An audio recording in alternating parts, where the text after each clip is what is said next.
오늘 하나님 말씀은 마태복음 4장 1절에서 11절까지 말씀입니다.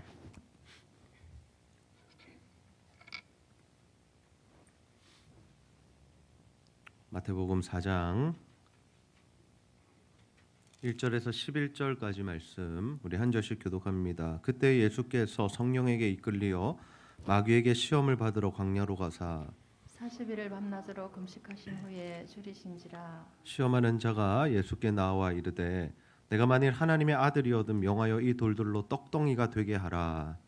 예수께서 대답하여 이르시되 기록되었으되 사람이 떡으로만 살 것이 아니요 하나님의 입으로부터 나오는 모든 말씀으로 살 것이라 하였느니라 하시니. 이에 마귀가 예수를 거룩한 성으로 데려다가 성전 꼭대기에 세우고 이르되 내가 만일 하나님의 아들이어든 뛰어내리라. 기록되었으되 그가 너를 위하여 그의 사자들을 명하시리니 그들이 손으로 너를 받들어 발이 돌에 부딪히지 않게 하리로다 하였느니라. 예수께서 이르시되 또 기록되었으되 주 너의 하나님을 시험하지 말라 하였느니라 하시니 마귀가 또 그를 데리고 지극히 높은 산으로 가서 천하 만국과 그 영광을 보여 이르되 만일 내게 엎드려 경배하면 이 모든 것을 내게 주리라. 이에 예수께서 말씀하시되 사탄아 물러가라. 기록되었으되 주 너의 하나님께 경배하고 다만 그를 섬기라 하였느니라. 함께 읽습니다. 이에 마귀는 예수를 떠나고 천사들이 나와서 수종드니라. 아멘. 예수님께서 이 공생의 사역을 시작하시기 전에 세례 요한에게 세례를 받으십니다. 우리가 잘 알다시피 세례 요한은 어떤 사람입니까? 선지자 이사야의 예언대로 예수님의 오실 길을 예비하고 준비하는 사람이었습니다. 그는 요단강에서 사람들에게 세례를 베풀면서 회개의 세례를 베풀고 있었죠. 요한은 자신이 어떠한 정체성을 가진 사람인지 잘 알았습니다. 그래서 요한이 세례를 베풀면서 뭐라고 이야기하냐면 나는 회개의 세례, 물로 세례를 베풀지만 내 뒤에 오시는 이가 있는데 그는 불과 성령으로 세례를 베푸시리다. 나는 그의 신을 들기도 감당하지 못할 정도로 미약한 자다라는 그런 정체성을 잘 가지고 있는 사역자였습니다.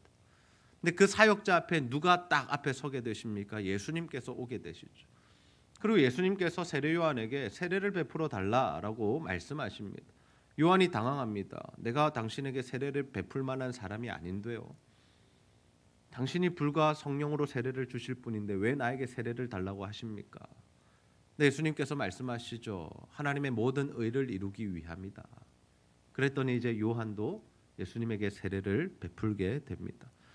네, 예수님께서 이렇게 세례를 받으실 때에 엄청나게 놀라운 사건들, 신의 현현이 나타나게 되는데 마태복음 3장 16절에서 17절 보시면요.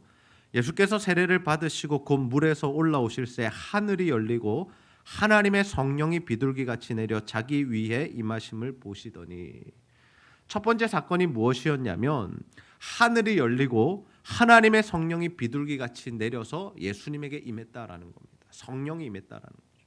두 번째가 무엇입니까? 17절에 보시면 하늘로부터 소리가 있어 말씀하시되 이는 내 사랑하는 아들이요 내 기뻐하는 자라 하시니라. 하나님의 음성이 들린 겁니다. 이는 내 사랑하는 아들이요 내 기뻐하는 자다. 하나님의 아들이심을, 독생자이심을 그 자리에서 선포하신 거죠. 이러한 기이한 일들이 일어났습니다. 사람들이 한 번도 경험해 보지 못한 일들이 일어났습니다. 근데 물론 이때 예수님께서 성령을 처음 받으신 것이 아닙니다. 예수님은 어떤 분이십니까? 삼위일체 하나님이시기 때문에 창세 전부터 성부 하나님, 성령 하나님과 함께 하셨던 분이시고 예수 그리스도께서는 성자 하나님으로서 모든 창조에 관여하시고 함께 하셨던 분이시죠. 그런데 왜 갑자기 예수님께서 공생의 사역을 시작하시기 전에 성령을 받으셨냐라는 거죠. 성령이 예수님께 임했냐라는 거죠. 이것은 이때 예수님께서 성령을 받았다, 처음으로 성령을 경험했다라는 것이 아니라 앞으로 이제는 예수님의 이 공생의 사역이 시작될 때 그 사역의 특징이 어떠하냐? 하나님 아버지로부터, 성부 하나님 아버지로부터 아들이라 일컬음을 받았고 성령 하나님께서 임하심으로 그 성령의 역사와 능력이 나타나는 사역을 하실 것이다라는 것을 우리들에게 설명해 주는 사건이다라는 거죠. 그래서 예수님께서 어떻게 계속해서 사역해 가십니까? 성령에 이끌리어 성령의 인도함을 받아 성령의 능력으로 이 하나님의 사역, 복음 사역을 감당하셨다라는 겁니다. 예수님께서 세례를 받으셨고 성령이 임했고 하나님의 아들이라고 선포를 받으셨습니다. 그러면 우리 생각이 어떻습니까? 야, 이제 예수님께서 공생의 사역을 시작하시겠구나. 야, 이제 힘을 입었고 능력을 입었고 성령과 함께하고 하나님의 아들이라고 선포되셨으니까 이제 마음껏 사역하시면 되겠구나. 능력이 막 나타나겠구나라고 생각할 수 있습니다. 근데 예수님께서 세례 받으시고 바로 사역하시지 않고요. 한 가지 과정을 더 거치십니다. 그 과정이 무엇이냐면 시험을 받는 것이었습니다. 마태복음 4장 1절에서 2절 말씀 보십시오. 그때에 예수께서 성령에게 이끌리어 마귀에게 시험을 받으러 광야로 가사 마귀에게 시험을 받으러 광야로 가셨다. 근데 그 앞에 구절을 보시면 누구에게 이끌렸다라고 합니까? 성령에게 이끌리셨다. 우리가 성경을 볼 때 이렇게 자세히 봐야 합니다. 우리는 보통 예수님의 시험 하면 어떻게 생각합니까? 마귀가 예수님 시험했다라고. 예수님 광야에서 40일 금식하시고 줄이신 상태에서 마귀가 와가지고 예수님 시험하고 유혹하고 넘어뜨리려 했다라고 거기에만 우리가 생각이 가기 쉬운데 사실은 이 시험을 누가 주관하고 계시냐면 성령 하나님께서 주관하고 계시다라는 거죠. 철저하게 성령의 통제 안에서 이 일들이 일어나고 있다라는 겁니다. 성령의 인도하심 안에서. 그다음에 여기서 오늘 제가 드릴 질문이 뭐냐면 왜 성령으로 충만하신 예수님께서 시험을 받으셔야 했느냐라는, 왜 시험을 받으셔야 했느냐, 왜 하나님의 아들이신 예수 그리스도께서 성령으로 충만하신 예수 그리스도께서 바로 공생의 사역을 시작하시지 않고 성령에게 이끌려서 마귀에게 시험을 받으셔야 했냐라는 거죠.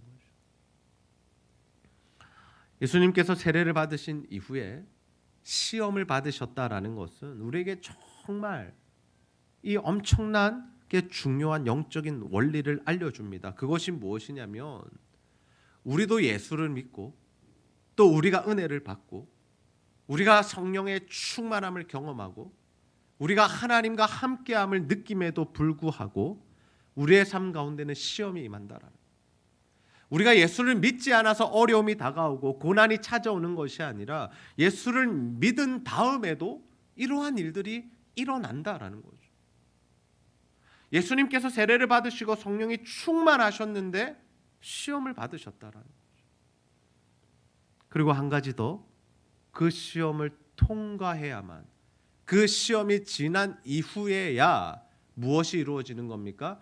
예수님의 사역, 그 공생의 사역이 시작된다라는 거죠. 과연 우리는 지금 어느 지점에 와 있습니까? 예수 그리스도를 다 믿으셨나요? 성령을 받으셨습니까? 내 안에 성령 하나님께서 계신 것이 믿어지십니까? 네.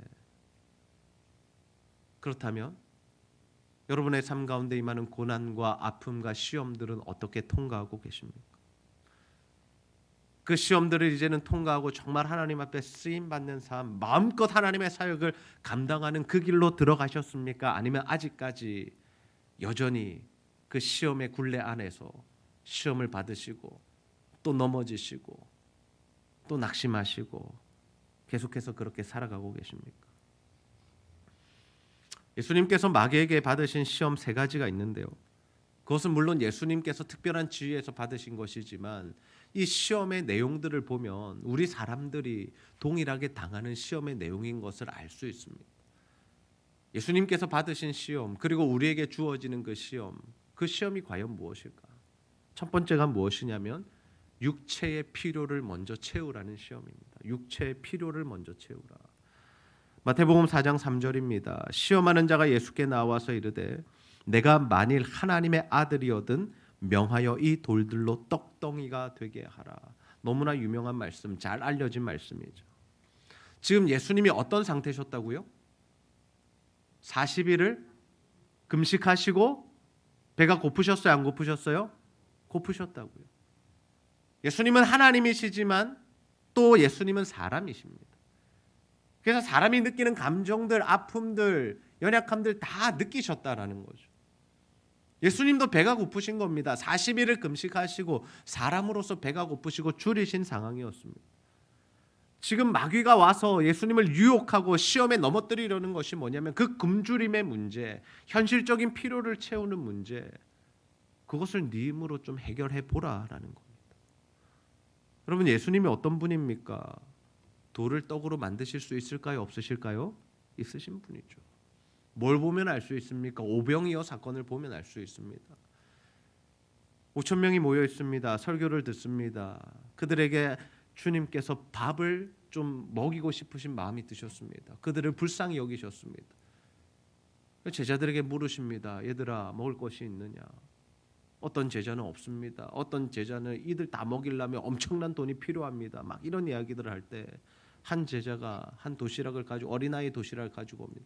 여기 이것이 있기는 한데 이것으로 우리가 얼마나 먹을 수 있겠습니까? 라고 하며 오병이어를 가지고 오죠. 근데 예수님께서 그것을 축사하시고 떼어주시기 시작하시는데 그것이 몇 명이 먹는 놀라운 기적의 역사가 일어납니까? 5천 명이 먹는. 그리고 더 놀라운 게 뭔지 아세요? 오병이어였는데요, 5천 명이 먹은 것도 기적인데 12바구니가 남았다는 게 더 기적입니다. 하나님의 이 놀라운 은혜, 예수 그리스도의 능력, 하나님 나라의 그 풍성함이 무엇인지를 보여주는 사건인데, 그 사건을 볼 때 예수님이 어떤 분인 것을 우리가 알 수 있습니까? 충분히 돌을 떡으로 변화시키실 수 있는 분이시죠. 능력이 없으신 것이 아닙니다. 근데 마귀가 지금 시험하고 있는 게 뭐냐면요, 그 능력이 있는지 없는지를 테스트하는 것이 아닙니다. 만들 수 있어 없어, 가능해 불가능해, 당장 해봐, 지금 이런 의미가 아니라 예수님에게 자꾸만 이렇게 유혹하고 있는 게 뭐냐면 하나님의 뜻을 거스르고 너의 힘으로 자신의 굶주림을 스스로 벗어나봐 라고 유혹하고 있는 것이죠. 하나님의 뜻을 따르는 것이 아니라 예수님 독단적으로 자신의 굶주림의 문제를 해결하도록 자꾸 부추긴 겁니다. 그렇다면 이러한 시험이 우리에게는 어떻게 다가올까요? 마귀는 계속해서 우리의 현실적인 필요를 먼저 채우라고 유혹합니다. 하나님의 말씀대로 사는 게 뭐가 중요해? 네가 먹고 사는 게 중요하지. 야, 직장에 취직하는 게 중요하고 거기서 살아남는 게 중요하지. 하나님 말씀대로 살지 마. 세상은 다른 곳이야. 야, 말씀대로 살면 너 바보 취급당하고 너 살 수 없어. 그냥 세상에서 요구하는 대로 그냥 그렇게 살아가. 술도 한잔하고 주일에 모임도 가지고 자녀들도 너무 예배 수련회 그렇게 키우지 마. 말씀 안 읽어도 돼. 그건 나중에 하면 되고 지금은 시험 치고 대학교 입학이 중요하고 취직하는 게 더 중요해.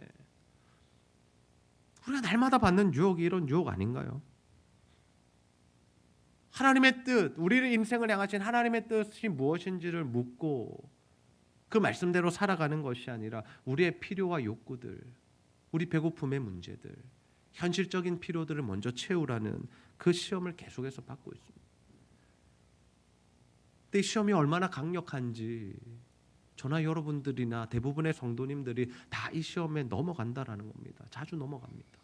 왜요? 너무나 커 보이기 때문입니다. 현실적인 문제이기 때문입니다. 당장 배고파 죽겠는 문제이기 때문입니다. 당장 내가 살아남아야 하는 문제이기 때문입니다.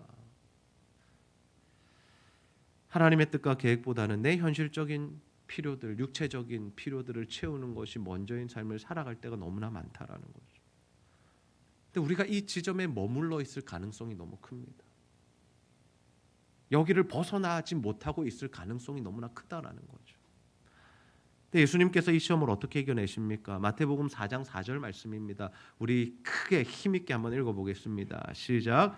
예수께서 대답하여 이르시되 기록되었으되 사람이 떡으로만 살 것이 아니요 하나님의 입으로부터 나오는 모든 말씀으로 살 것이라 하였느니라 하시니. 아멘. 네. 사람이 뭘로 사는 게 아니라고요? 떡으로 사는 거 아니야.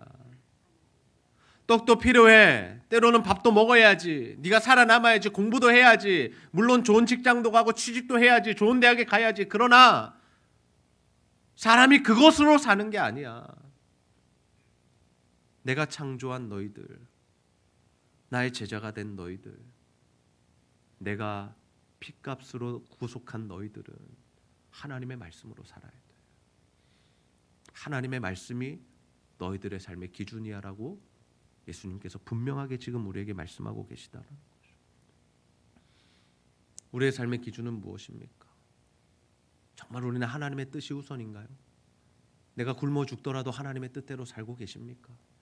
내가 손해를 보더라도 정말 주님의 말씀대로 살아가고 계십니까? 오늘 우리에게 들려지는 이 말씀이 정말 내 삶의 기준이 되어서 세상의 기준과 방법이 아니라 하나님의 말씀대로 살아가고 계십니까? 저는 사람이 떡으로만 살 것이 아니라 하나님의 말씀으로 살아야 한다는 이 말씀이 우리의 삶 가운데 오롯이 이루어지게 되기를 주님의 이름으로 축복합니다. 두 번째, 우리가 받는 시험 무엇입니까? 하나님을 신뢰하지 못하게 만드는 시험입니다. 마태복음 4장 5절에서 6절 말씀 제가 읽습니다. 이에 마귀가 예수를 거룩한 성으로 데려다가 성전 꼭대기에 세우고 이르되 내가 만일 하나님의 아들이거든 뛰어내리라. 기록되었으되 그가 너를 위하여 그의 사자들을 명하시리니 그들이 손으로 너를 받들어 발이 돌에 부딪히지 않게 하리로다 하였느니라. 아멘. 이번에 마귀가 예수님을 시험한 것은 무엇이냐면 성전 꼭대기에다 세워놓고 뛰어내려봐. 네가 하나님의 아들이면 한번 뛰어내려봐. 하나님께서 천사를 보내서 너를 지켜주시고 살려주실 거야 라는 내용이었습니다. 이 시험의 내용은 다소 우리가 이해하기가 힘듭니다. 왜 뛰어내리라고 하지? 그게 무슨 시험이지? 그 지켜준다는 게 뭐 어떤 의미가 있지? 라고 생각할 수 있습니다. 그러나 이 시험은 무엇이냐면요, 하나님을 신뢰하지 않고 하나님을 시험하게 만드는 시험입니다. 하나님이 너를 아들이라고 하셨으니까 뛰어내리면 분명히 천사를 보내주실 거야, 천사가 너를 지켜줄 거야 라는 것은 시편의 말씀을 인용한 내용입니다. 어떤 말씀이냐면 마귀가 지금 뭐를 통해서 예수님을 시험하고 있냐면 하나님의 말씀을 통해서 예수님을 시험하고 있다라는 겁니다. 너무나 놀라운 사실 아닙니까? 세상의 이야기들로 예수님을 시험한다라면 뭐 너무나도 우리가 쉽게 분별할 수 있겠죠. 아, 이거 하나님의 생각이 아닌데, 아, 이거 하나님 원하시는 것이 아닌데라고 분명하게 분별할 수 있습니다.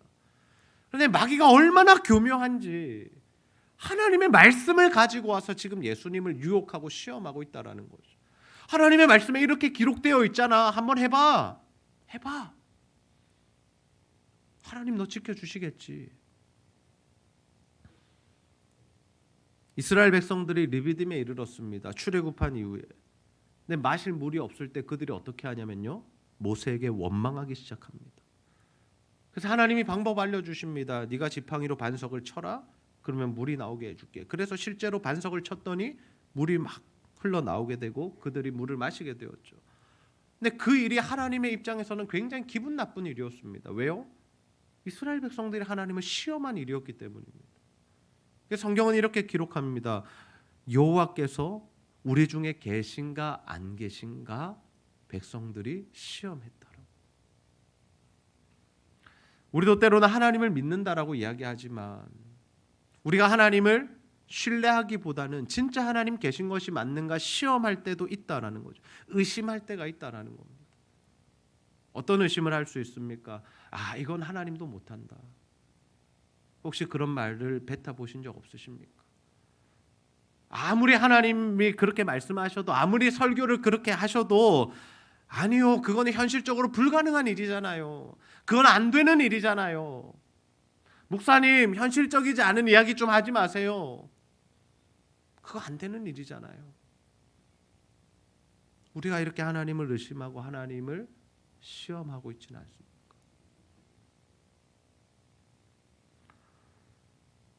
하나님, 우리가 전적으로 하나님을 신뢰하기 원하십니다. 아멘입니까? 하나님의 말씀이라면 우리가 그 말씀 그대로를 아멘으로 받고 그 말씀대로 살아갈 수 있어야 한다라는 거죠. 우리가 하나님의 말씀에 순종할 때 당장 어떤 일들이, 어떤 응답들이 드라마틱하게 딱 우리가 원하는 순간에 이루어지지 않을 수 있습니다. 오지 않을 수 있습니다. 그러나 분명한 것은 무엇입니까? 하나님의 말씀을 선택하고 주의 말씀에 순종하는 삶을 살아가면 하나님께서 반드시 우리의 삶 가운데 역사하신다는 사실입니다. 하나님 우리를 가만히 두시지 않습니다. 절대로 가만히 두시지 않습니다. 예수님이 시험에 어떻게 이겨내십니까? 마태복음 4장 7절 우리 함께 힘있게 읽습니다. 시작.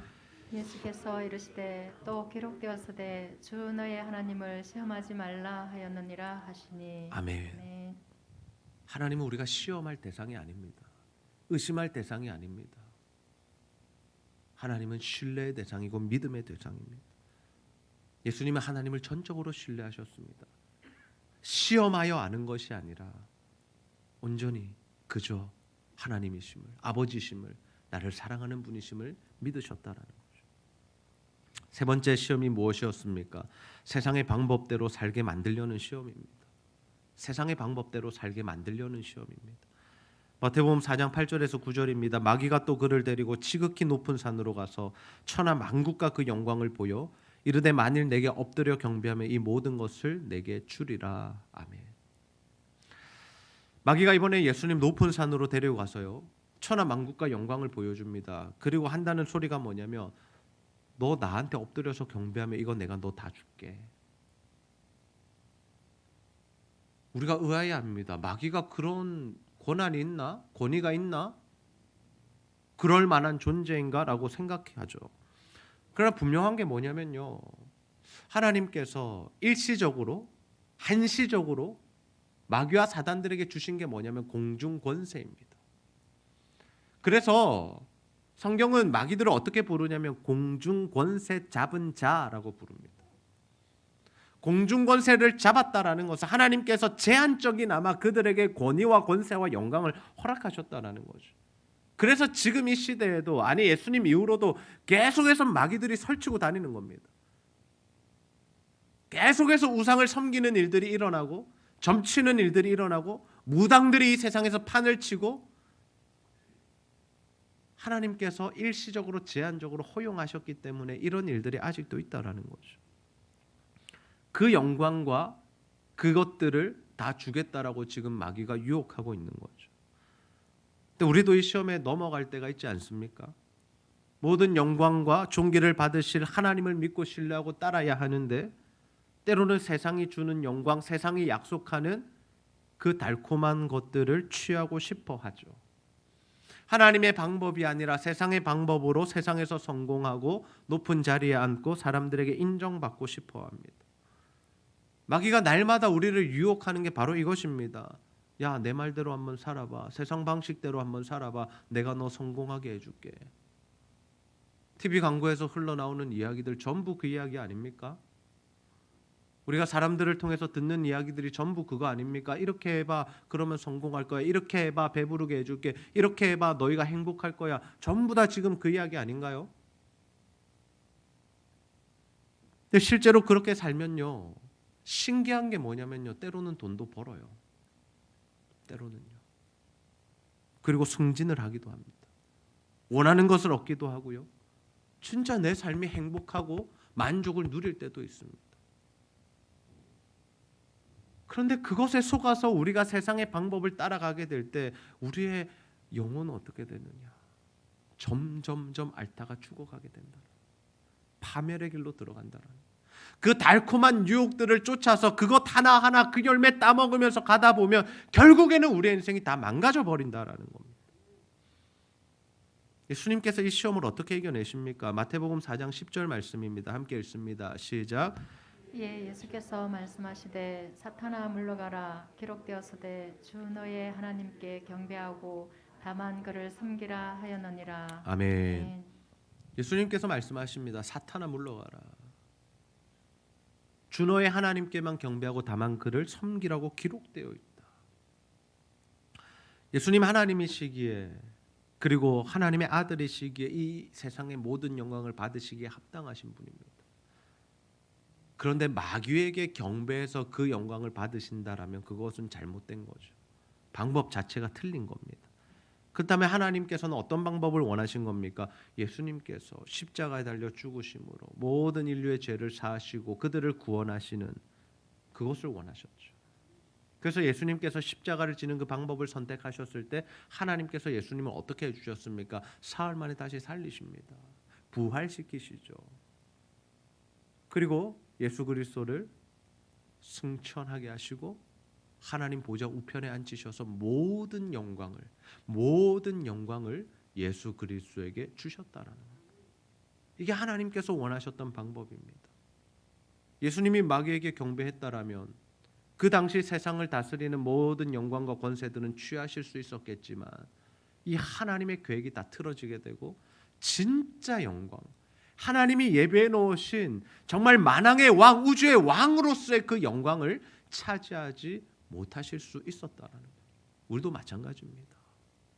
세상의 방법을 따라가면요, 어쩌면 성공할 수도 모르겠습니다. 어쩌면 높은 자리에 올라갈지도 모르겠고, 어쩌면 더 배부르게 살지도 모르겠고, 어쩌면 내 마음이 힐링되었다, 행복하다, 만족하다는 것을 느끼면서 살지도 모르겠습니다. 그러나 하나님이 진짜 우리에게 주시고자 했던 그 영광, 하나님 나라의 영광, 말로 형언할 수 없는 그 최고의 복됨, 행복, 영원한 만족, 우리가 그것을 놓칠 수도 있다라는 거죠. 여러분, 어떤 것을 선택하시겠습니까? 무엇을 따라가시겠습니까? 예수님께서 이 마귀의 시험을 다 어떻게 이겨내십니까? 하나님의 말씀으로 이겨내셨습니다. 세 가지의 시험을 말씀으로 이겨냈는데, 첫 번째 하나님의 뜻을 우선시함으로, 두 번째 하나님을 전적으로 신뢰함으로, 세 번째 하나님의 방법을 선택함으로 마귀의 시험을 이겨내셨죠. 이에 마귀는 물러가고 천사들이 예수님을 수종 들었다라는 것으로 이 사건이 마무리됩니다. 이렇게 예수님께서 세례를 받으시고 마귀의 시험을 받으신 이후에 무엇이 시작되냐면요, 공생의 사역이 시작됩니다. 우리가 잘 알고 있는 그 예수님의 사역, 하나님의 말씀을 가르치시고 천국 복음을 전파하시고 모든 병과 모든 약한 것들을 고치셨더라는 그 생명 사역이 언제 시작됐냐면, 세례받고 시험받고 시험을 이기신 이후에 예수님에게 그 사역이 시작되었다라는 거죠. 첫사람 아담은 뱀의 유혹에 넘어가서 실패했습니다. 모든 사람에게 원죄를 물려주는, 모든 사람으로 하여금 사망에 이르게 하는 그 실패의 자리에 앉게 되었습니다. 이스라엘 백성들은 어떠했습니까? 하나님의 구원을 맛보았지만, 유월절도 경험했고 홍해가 갈라지는 것도 경험했지만, 광야에서 계속된 원망과 불평으로 어떻게 됩니까? 가나안 땅에 한 명도 들어가지 못하고 다 죽었다라는 거죠. 그럼 가나안 세대는요, 가나안에 들어온 이스라엘 백성들은요, 하나님 말씀하셨습니다. 너희가 가나안 땅에 들어가서 내 말과 내 규례대로 살면 내가 이른 비와 늦은 비를 주고 너희를 다 복되게 할 것이라고, 먹고 살게 할 것이라고. 근데 이스라엘 백성들 들어가자마자 한 일이 무엇입니까? 우상을 섬긴 겁니다. 지금으로 이야기하자면 세상의 방법대로 살아간 겁니다. 세속화된 겁니다. 돈을 우상으로 여기며 살아간 겁니다. 전부 우상은 돈과 연관되어 있습니다. 바알과 아세라 전부 다 돈을 섬기는 겁니다. 하나님이 아닌 돈을 더 소중하게 생각하고 살았기 때문에 그들의 결말이 무엇이었냐? 바벨론에 끌려가서 죽임을 당하고 나라가 망하고 불이 타고 포로가 되는 안타까운 사건이 일어났습니다. 그 연장성산에 누가 있습니까? 우리가 있습니다. 우리도 원죄를 받고 태어나서, 우리도 동일하게 죄를 짓다가, 우리도 언젠가는 사망에 처하는 동일한 결론을 맺을 수밖에 없는 존재가 바로 우리 사람들이다. 그래서 성경이 우리를 뭐라고 정의해 주냐면요, 너희는 본질상 진노의 자녀다라고. 태어나면서부터 사망에 처하는 그 길로 걸어갈 수밖에 없는 존재가 우리 모든 사람들이다라는 거죠. 그러나 이 결박을 누가 끊어주시느냐? 죄로 말미암은 사망, 이 길로 모두가 가야 하는데 그 중간에 결박을 누가 끊어주시냐면 바로 모든 시험을 말씀으로 이겨내신 예수 그리스도께서 그 모든 결박을 끊으셨다는 사실을 여러분 믿으시기를 바랍니다.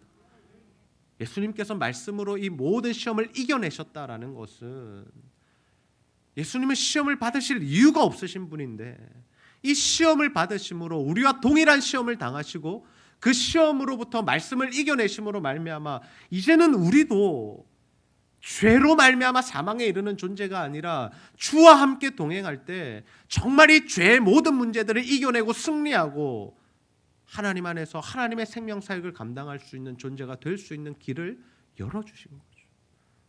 이것이 바로 복음의 능력인 겁니다.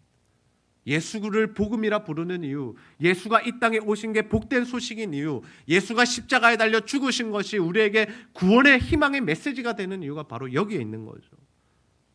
예수님께서 사실은 이 일을 하러 이 땅에 오신 겁니다. 죄의 자녀들, 죄의 종된 자들, 사망에 처한 자들, 그들에게 진정한 자유를 주시려고, 그리고 그들을 살리시려고, 그리고 그들과 함께 하나님 나라를 이루어 가시려고 이 땅에 오신 것이죠. 우리의 힘과 능력으로는 이 죄의 문제를 절대로 해결할 수 없습니다. 참아 본다고요? 인내해 본다고요? 기도해 본다고요? 물리쳐 본다고요? 아니요. 한 시간도 못 가서 우리는 죄 짓는 우리 자신의 모습을 발견하게 될 것입니다. 그러나 우리가 이 죄를 이겨낼 수 있고 극복할 수 있는 방법이 무엇이냐? 단 한 가지입니다. 말씀으로 모든 시험을 이겨내신 그 예수 그리스도와 동행하는 것. 예수 그리스도의 또 다른 영이신 성령, 그 보혜사 성령과 날마다 그 보혜사 성령의 인도함을 받는 것. 저는 우리 모두가 날마다 예수 그리스도의 복음을 붙드는 자들이 되시기를 소원합니다.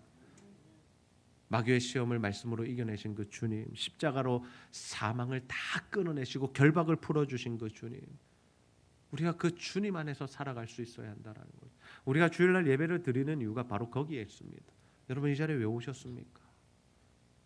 다른 목적이 있으십니까? 다른 생각이 있으십니까? 다 내려놓으십시오. 우리가 이 자리에 나오는 이유 단 한 가지입니다. 예수 그리스도의 십자가를 바라보기 위함입니다. 그 보혈의 능력을 힘입기 원함입니다.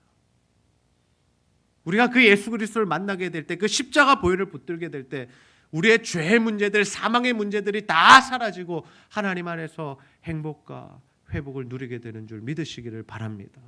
그 일을 위하여 이 자리에 오셨습니다. 다른 생각 내려놓으십시오. 다른 말 쏟아놓는 거 입을 멈추십시오.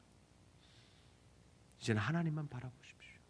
예배를 통해서, 모든 모임을 통해서 주님의 십자가를 붙드십시오.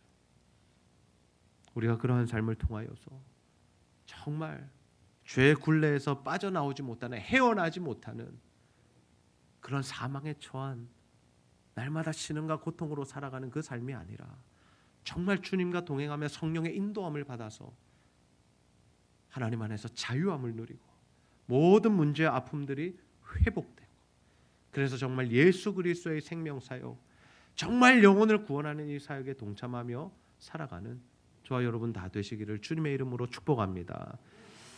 우리 예수로 나의 구주 삼고 찬양 부르고 함께 말씀